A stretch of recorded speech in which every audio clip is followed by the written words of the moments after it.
Welcome back, Fantasy Fiction Fanatics. It's great to see you again, and I hope you're doing well. Today's class is going to be the start of a brand new book series that we'll be discussing, and this is going to be the Raine Benares series by Lisa Shearin, and book one is called Magic Lost, Trouble Found. So we're discussing the first 5 chapters of this book today. If you have not read it before, I hope that you will join me in reading it and discussing it. And if you've already read it, I hope you enjoy the discussion that I have for the first 5 chapters today. This is actually one of my favorite book series, so I'm really excited to kind of dive into it with you and see what we can go ahead and discuss together about it. In fact, the first 5 chapters have a lot going on, and so I've got quite a few topics for us to discuss. So I guess we should just go ahead and get right started. Why does that sound weird to me? Does it sound weird to you? Is that a weird phrase? I don't know. Anyway, let's just go ahead and get started. And with always, let's go ahead and go over with our recap. So the beginning of this book starts off right away in the middle of trouble, and I always like books that start that way because you already have a sense of being right up and in the action, and it's engaging from page 1. And Raine is waiting in an alley for her friend that she's trailing called Quentin, who is stealing from a necromancer's house. And she is worried about him, so she's standing in the alley close to the house in order to watch him, and has this magical link in order to tell what he's doing. So as he's stealing, it goes kind of wrong as she's waiting out there, and these Chrysani goblins are crashing the theft that's going on. So she and her cousin Phelan, who shows up to accompany her, have to jump in and save Quentin from being captured or hurt by these Chrysani goblins. And they end up getting away altogether, and now things are kind of high alert, questioning why those goblins showed up. And the item that he ended up being that he stole was an amulet. So it was inside that box. He was supposed to steal the box. Inside was this amulet. And she decides, I'll keep this for safekeeping, and you're going to go and report that you weren't able to capture the items to your employer. So he goes over to the warehouse in order to talk to his employer, saying that he got interrupted, that he wasn't able to steal the product properly, when a goblin named Sarad Nukpana is there waiting for him, wanting his amulet, that he apparently was the actual official person hiring him to steal it. And he's not very happy when he finds that Quentin is apparently not holding it or not having it. So Sarad is about to, torture, do something really bad to Quentin when a bunch of guardians show up and kind of crash the party, also hoping to get the amulet away from Quentin and Sarad Nupana. Raine and Phelan manage to, with the chaos that's going on, extract Quentin and takes him to an elven safe house for medical care and for protection. And they're determined to find, or at least Raine is determined to find out answers about what this amulet is and why people would want it and what's going on. So she ends up leaving Phelan and Quentin at the safe house in order to go talk to her godfather, Garradin, who is a magic user and used to be a guardian for the conclave, so he might have some answers.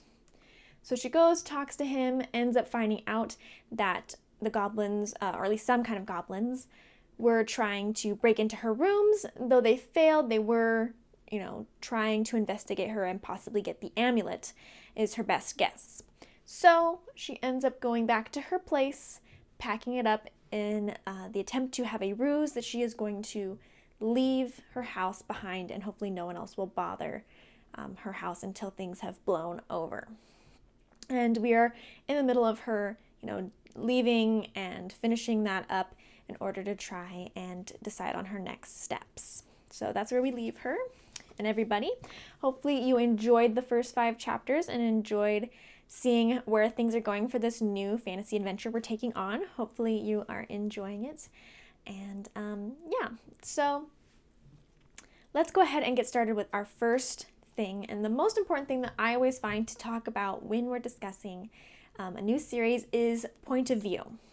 Because point of view is the foundation for everything. It is the lens that we're seeing the events happening from. It determines how close we are to certain characters or any characters.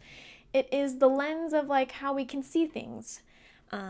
For example, if you are in first person, like we are in this story, you can only know what that character knows, versus third person, limited or omniscient, it can be different depending on who the narrator is, can determine on how much information we as the reader can be told. So we are in first person point of view in this novel, and we're first person point of view from Raine's perspective.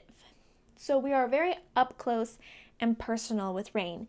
It's as if we are really almost her. We understand that we're reading, we understand that we're not her, but it really seems like we are so up and close and personal that we are getting a lot of her personality, we're getting a lot of her thoughts and her feelings on things, her thought processes. All of that is being portrayed with the narration of this first person point of view. So we're up close and chummy with Raine, and we really can get a sense of who she is just from their narration. We really get a sense of her personality, like I said. We can kind of get a sense of what she thinks about other people and their personalities based on how she describes people, how she interacts with people. So this is my favorite point of view, personally. I really like being up close and personal with the main character. But that doesn't mean that's the only way to have a good story. We've obviously covered different types of point of views on this channel already, and a lot of them have their own good points and bad points. For example, with this first person point of view, we're really limited on what we know based on what Raine knows. And sometimes that's good, sometimes that's bad. Just depends. For example, if we were third person point of view, maybe we might know a little bit more about this amulet. But since Raine knows nothing about this amulet, we are going to have to discover what it is with her. So let me know what you think about being first person point of view with Raine, if you like her, if you don't like her, if you wish we had a different point of view or not. Me personally, I really like Raine as a character. Obviously, I've read these stories before, so I already have that opinion. But I think that it works really well for these stories. I think that it was a really good choice to pick her as the main character and to be up close and personal with her. I think as we go along, you will get to see much more of a sense of who she is and why she's doing what she's doing because of the point of view that we're looking at from. Next, let's go ahead and talk about characters. We actually have quite a few characters that are either brought up, mentioned, had a snippet of passing in this set of chapters. We've got a lot going on as far as characters go. So I'd like to go ahead and discuss some of them, especially some of the more important ones, and some that might be important that we don't totally know yet just because we had so limited interaction with them and we don't know if they're going to become more important or not at this point. So first, let's go ahead and start off with Raine. She is our main character, our most important character, so of course we have to go over a little bit about what we learn about her in this section. It's still the beginning of the book. We still learning the first 5 chapters, so we're not going to know everything. We're still learning who she is, learning how we as readers are supposed to interact with her in this story.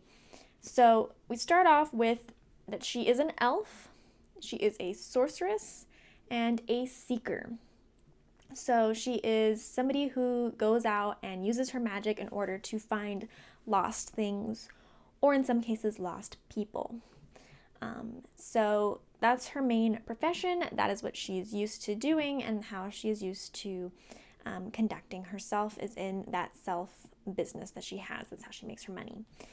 She grew up with her cousin, her aunt, and her uncle because her parents are not around anymore. So her mom, we know for sure, died, almost leaving her in the care of her godfather, but then her godfather ended up turning her over to her aunt and uncle because he realized he did not know how to raise a daughter. But she is still very close to her godfather, as we've seen. She can go to him for anything and knows him very well.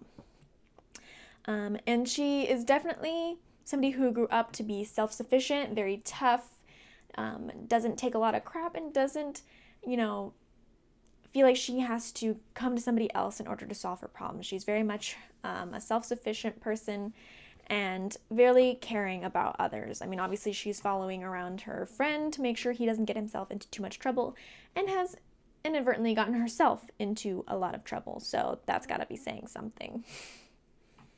Next we have Phelan, who is also an elf and is Raine's cousin, who she grew up with. So they're very, very close. It's shown right away, especially that he came to help her when she was following Quentin and didn't huff or puff much about it other than the fact that he was hoping to have a meal. But otherwise, he's got her back. He's stuck with her to the end with all of this stuff. He didn't just abandon her. So we can tell that they're very, very close and know each other very, very well. He is a professional pirate, someone who deals with acquisitions, as he would say. But it's really just him and his family are a notorious pirate company, or whatever you want to consider them as. But obviously, Raine does mention that being connected to that side of the family does cause her problems sometimes. So he apparently loves his job, and the fact that we can see a little bit of his personality coming through even when talking about hiding Quentin on one of his ships. And Raine apparently has a kind of a similar sense of humor as well on that, and has no problems with the fact that he is a pirate. So they were raised together, they're very close. We don't know quite as much about Phelan at this point because we are mostly focusing on Raine and the problems that are going on right now, but we can tell that he is a prominent character already, and the fact that he's helped her so much, and they are super close to each other. And we know that he's pretty tough when it comes to a fight. He kind of knows what he's doing and is not scared of getting his hands a little dirty. So we see a little bit of that personality already coming out, and we can kind of get a sense of who he is at this point, even if we don't totally know as much about him as we've gotten about Raine, since we do have that first person point of view. Next is Quentin. Now, Quentin is important at this point, especially because he's kind of the catalyst for everything. I mean, without him, nothing would be going on right now. The whole mess is because of him. So he is important in the fact that he is at least the spark of getting us to where we're at right now. And he is a human, and he is a thief. He is Raine's friend, obviously. That's why she was trying to help him, make sure he's okay. Jumped in when he was getting attacked by the goblins, and is still trying to help him get out of trouble at this point already. So seems to have a bad habit of getting himself into trouble and, not really taking the best jobs. Even as a thief, it seems like he's making bad choices on what kind of jobs he's taking. But it is what it is, and he is getting us started with this story and introducing Raine to this amulet. We don't know yet what that will signify for her, but that is all thanks to Quentin at this point. Next, let's go over the people who are, at this point, we don't really know much about, but they have been set up to seem like they're going to be important. Of course, we won't know until we keep reading, but they have made an important impact in these first 5 chapters, even though we don't really know who they are. The first one, of course, is going to be Sarid Nukpana. He has been brought up tons in this first 5 chapters. Not only that, but he made an appearance in this first 5 chapters and has continued to make things more difficult for Raine and Quentin and Phelan. And he is, or at least based on what Raine knows, is he seems to be not a very good person. He is the grand shaman of the Chrysani elves and the Chrysani goblins, sorry about that. And the Chrysani goblins are not known to be good. So at this point it seems like Sardinpana is not a good guy. Especially with how he was treating Quentin, he wasn't necessarily asking him for the amulet nicely. So overall, it seems like this guy is going to be someone that we don't like and might continue to make things difficult for Raine because she does have said amulet. So we're going to find out exactly how that goes. Next is Michael Elisser, and he is the Paladin of the Guardians, which is the commander of the Conclave Guardians. We don't really know much about the Conclave or the Guardians at this point, other than that they are obviously some kind of elite group that is supposed to be protecting people or something of that nature. And he is a spell singer, is what we also know. So he is somebody who has some importance. He is somebody who is, or might possibly be, on the better side of things. We don't really know, but he also has an interest in this amulet.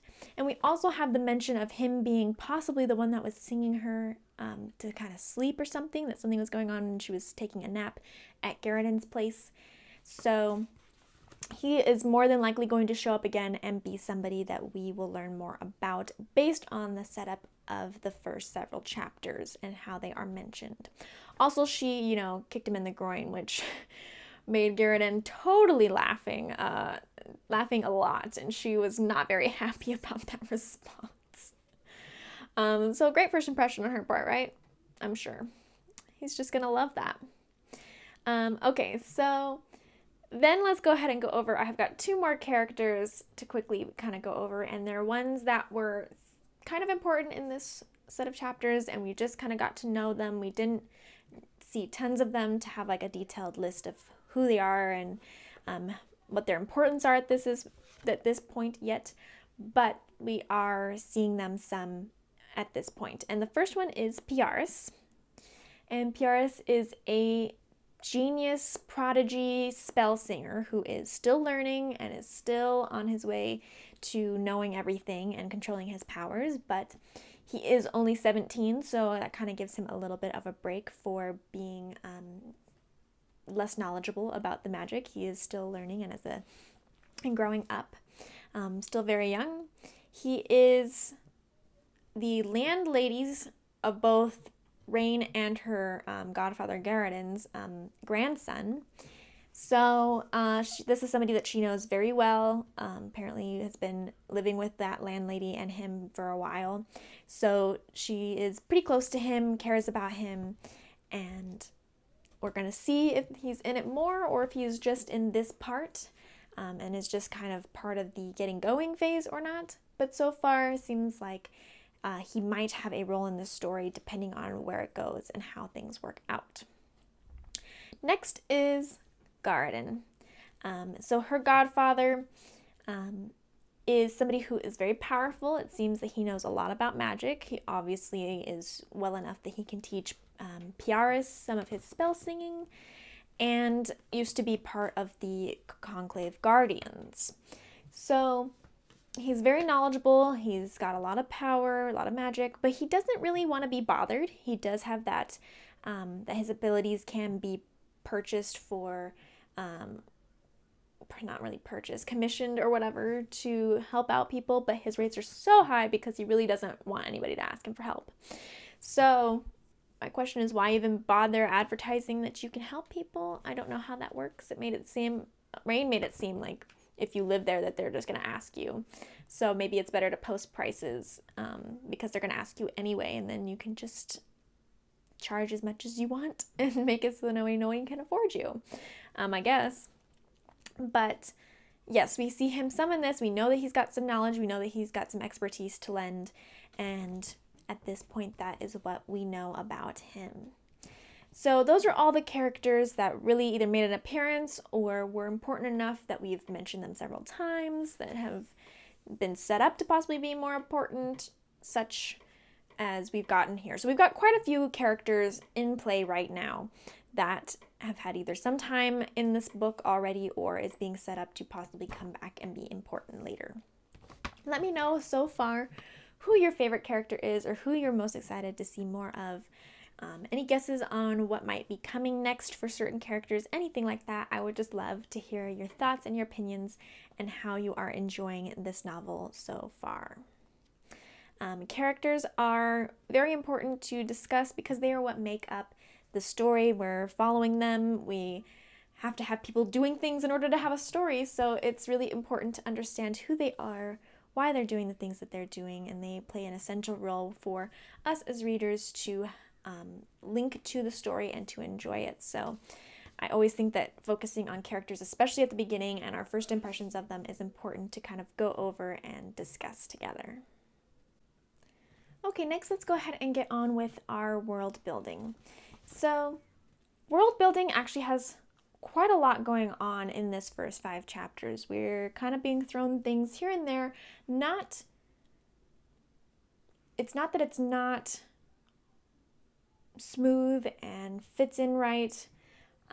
It does really work for the story, and we are being fed a lot through just regular means of just explaining things worked into this story, and it's just these little finer points that get pointed out that then are making up with our understanding of what this world is, what the capabilities are, and how things work. So it's not like we're just being like, okay, this is this world and this, and this, and this is in it. Instead, as the story is unraveling, we're getting little pieces of information here and there, and we can put that together to get a picture of what this world is and what's going on in it.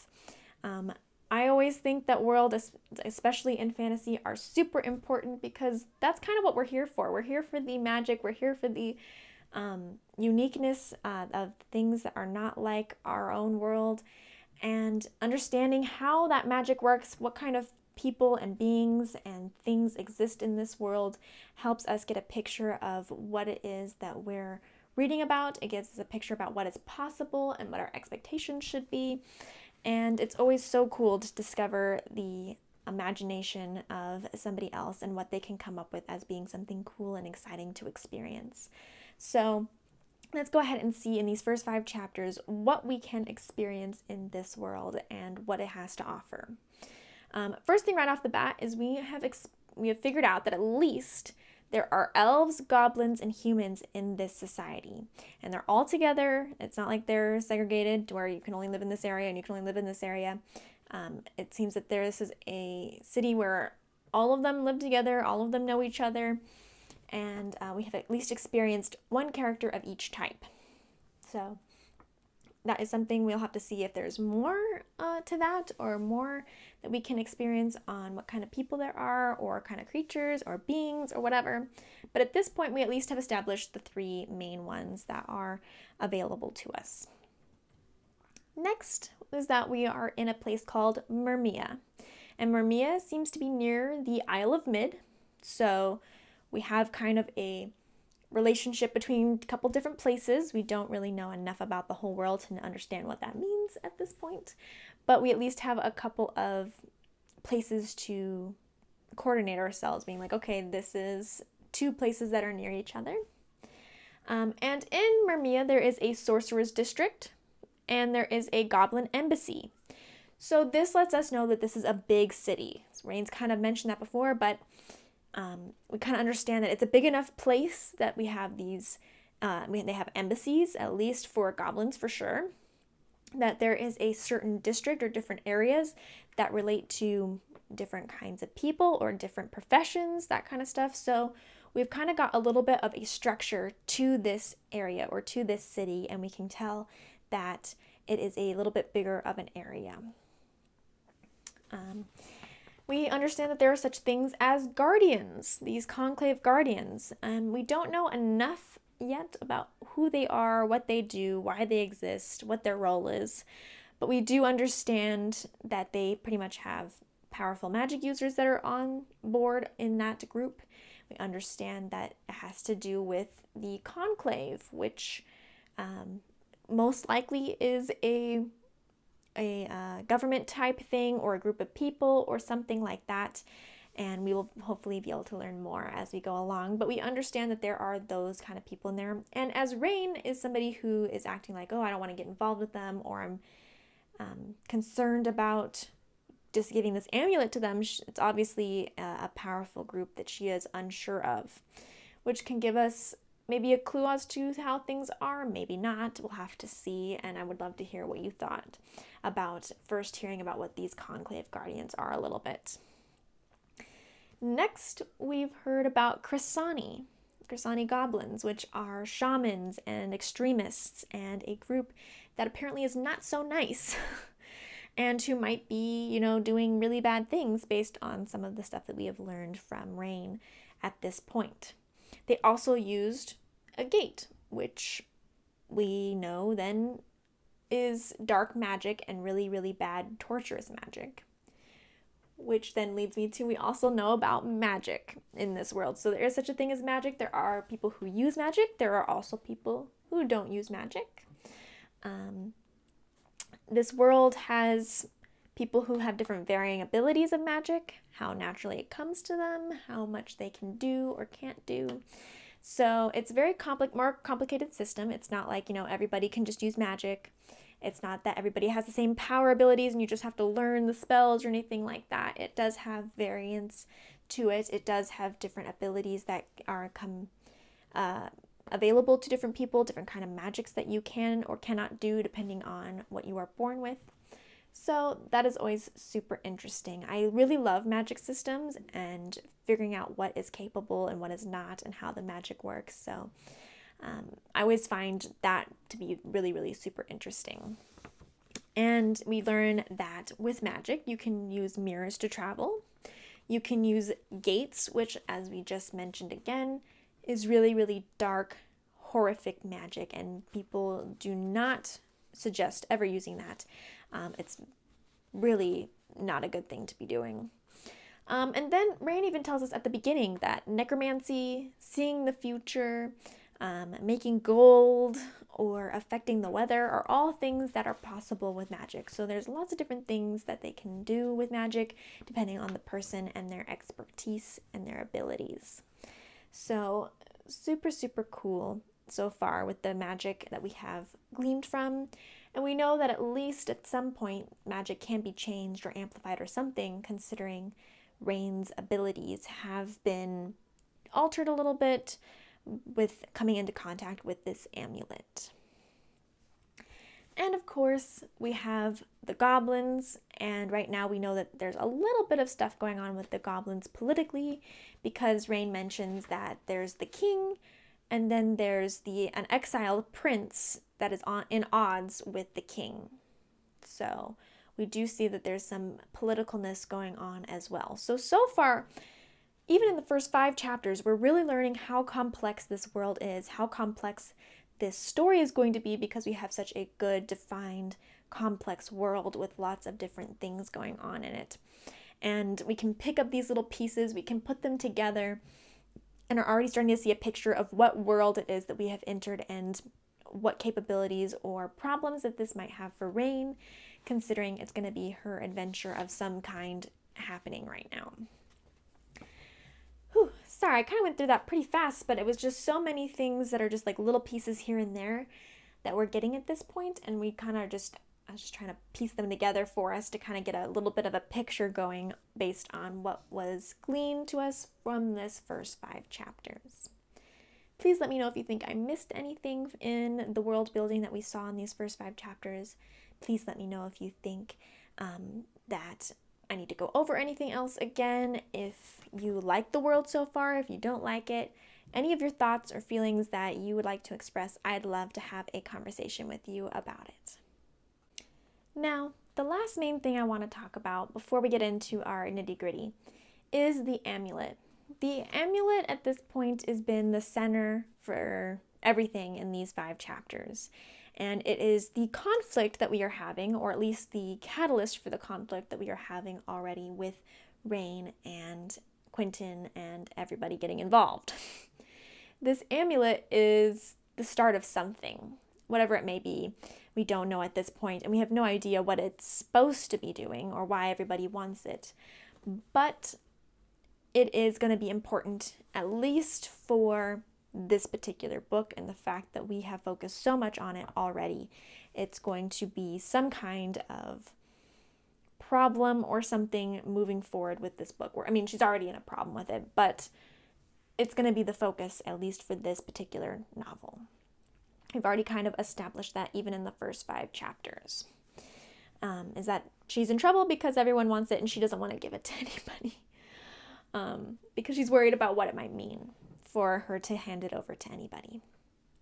So we're definitely in confusion in the fact that we don't understand what it is. We don't understand why everybody wants it. We're going to have to learn about it, obviously. It's not something that's well known, even to somebody who is a powerful magic user. He doesn't even have the answers, so it's going to be something that's going on and holding our attention for a while. We have that Raine became sick because of it for some reason. When Quentin first opened the box, she had that magical, or maybe not magical, depending on what it was causing it, but she had some kind of reaction to it and caused her to be sick, and we don't know if that has anything that's related to anything else in the future, but we do understand that something is going on between Raine and this amulet because of that, and because now that she's put it on, it is refusing to let her take it off. She tried taking it off and almost died. And she burned both her hand and Garrett's. So obviously something's going on there, and we're going to have to learn a little bit more about that. But again, that brings us our focus in for this book. At least we don't know exactly if this will be cleared up in this book or not. But this amulet is then something significant and important. How is she going to get out of this predicament that she's in? I mean, obviously she can't give it to anybody else because the amulet itself won't even let her take it off. And I'm sure that's going to cause problems too. They're basically just setting everything up to be like, it's going to be a problem. It's going to be an adventure, which is good because that's what we're reading it for, right? Is for the adventure. So we basically know zilch about it. We just know at this point that it's important and that now Raine is mixed up in whatever it is. So we're going to be moving forward with the mindset of, hey, this amulet and whatever it is going to be moving us through this plot, and our main focus is going to be trying to figure out what it is and how Raine is going to deal with whatever it is. So super, super interesting beginning. We've already started off with like our conflict is getting started with a bang. It's not like we had a chapter or two of like build up and characters that are, you know, we're learning about them and we're seeing who's important and who's not. I mean, we are having those moments as well. Obviously, we talked about who we think might be important and who's not. But we don't have it like in the rest time where we're just experiencing what everyday life would be like for them, and then everything blows up and goes to crap. Instead, everything blew up and went to crap, and then we're learning about everybody and we're learning about how this is going to be handled. So we're already in the fire, and I like books that start that way, honestly. I really appreciate sometimes where we just get right into things and we're just shooting off right from the beginning. It's kind of like a book where we're just starting with the adrenaline rush, and then we're going to come down off of it and then revamp it back up probably at some point. So really fun start to this book, really interesting, really getting us going right into the thick of things, and hopefully you are enjoying that as well. I have 3 things for our nitty gritty just to kind of keep in mind or kind of point out something specific from these chapters. I actually had a little bit of a harder time with the nitty gritty because I felt like I covered a lot of stuff that happens in these chapters just with the different points that I've already talked about. I feel like we're just getting going, and so everything kind of tied together in the different sections that I caught. But I did have 3 things that I did find in the end that I really wanted to just point out or have us keep in mind. First is that Raine will be seeing Tam Nathrach. I think that's how you say it. Nathrach coming up in these next chapters. Will he be able to help her at all? And obviously we've set him up as somebody that she already knows, that she has a history with. And what will become of that? So just keep in mind, Tam Nathrach is coming up, and he's not enough of a character that was mentioned enough or with a big enough sense of who he is to have mentioned it in the character section, but he is coming, and they do set him up to be somebody that she has a history with, and we're going to see how important that ends up being or not being in the future. Next is that Raine has had some changes to her magical abilities from this amulet. So there is a couple different things that could come of that. Either that those are permanent magical abilities that she has gained. It could be temporary, that that's only because she's wearing the amulet that she has those abilities. So we're going to just see if more of that comes up, if that is something that we will be seeing as a permanent change or a temporary change, which will then obviously affect how we view the amulet, because that will depend on what the amulet is and what it does. So super interesting that that has already kind of affected her a little bit, and we're going to see if it's affected her more that we don't know or not. And last but not least, I think it is important to mention that Sarad Nukpana already knows her name. She doesn't know how he knows her name. She doesn't know why he would know her name, but he knows it and recognized her on sight, like a split-second sight, and he's like, oh, I already know who exactly you are, and wasn't even really that surprised that she was involved in things. So it's kind of suspicious, don't you think? At least I think it is. So we're going to see why that's the case, hopefully, and if that's what that exactly means. Like, why does he already know her, and how does he already expect her to be involved? Okay, so that's it for me today on this set of chapters. I hope that you guys are enjoying the first 5 chapters and that you will continue to read more with me and discuss things with me. Hopefully you enjoyed this discussion. Let me know down below if this is your first reading of this book series or if you've read it before.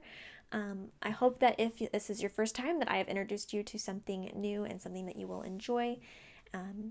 And hopefully we can go on another great adventure together. Let's go ahead and go over our trivia before we go ahead and head out. Thank you to everyone, as always, for participating and for playing with me. I really enjoy playing with all of you. The question for this last couple weeks was true or false question, and it was about how gargoyles can be found moving during the day. Is that true or is that false? And it is false. So congratulations to Brendan, Noah, and Christian. Goliath is the best gargoyle, who all answered correctly. Nice job. Thank you again to everyone else, though, who participated. If you would like to join the trivia question and answer and see what it's all about, you can go over to the blog, fantasyfictionfanatics.net. If you are on desktop, it will be on the right-hand side. You'll just have to scroll down just a little bit, and you'll be able to see it there and answer the question there. If you're on mobile, you'll have to scroll almost all the way down to the bottom, but then you can find the question and answer it there. If you are already over on the blog and you would like to stay over there and check out some more content from me, that'd be great too. Over there, you can find lots of other things, written book reviews, book recommendations, personal little anecdotes from me, my thoughts on different things about reading or fantasy terminology, lots of different stuff over there. And you're more than welcome to request anything you might want over on the blog. I would love to give you whatever kind of content you are hoping for.